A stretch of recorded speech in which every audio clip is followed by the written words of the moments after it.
Welcome to Dare Today. In today's video, we'll explore the readings for Thursday of the 7th week of Ordinary Time. These readings invite us to reflect on our relationship with God and to seek His guidance in every aspect of our lives. Let's begin.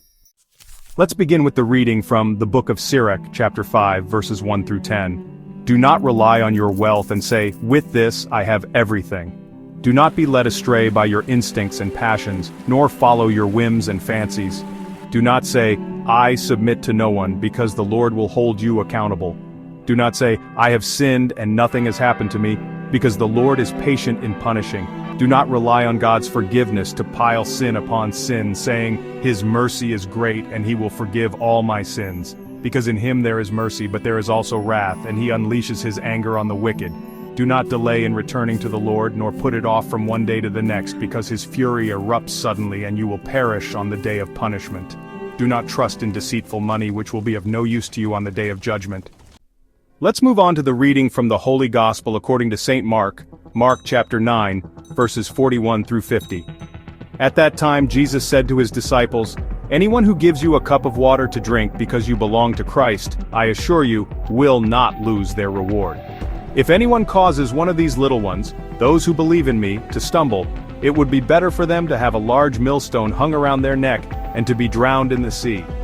If your hand causes you to sin, cut it off.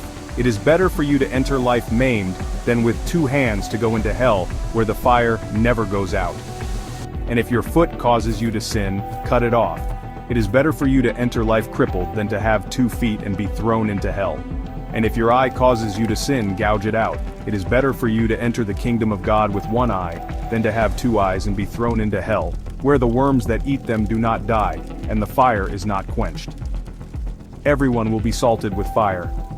Salt is good, but if it loses its saltiness, how can you make it salty again? Have salt in yourselves and be at peace with each other." Let's reflect on the words of the Holy Father. Jesus warns us, instead of dividing people into good and bad, we are all called to watch over our hearts, so as not to succumb to evil and cause scandal to others.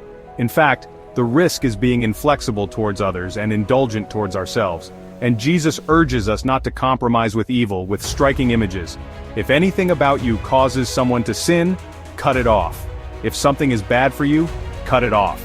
He doesn't say, if something causes scandal, think about it, get a little better. No, cut it off, immediately. Jesus is radical in this, demanding, but for our own good, like a good doctor. Each cut, each pruning is to grow better and bear fruit in love. Let us ask ourselves then, what is there in me that contrasts with the gospel? Thank you for joining us on this spiritual journey. If this video has inspired you, we invite you to subscribe to our channel Dare Today to receive more content that nourishes your faith and brings you closer to God. Don't forget to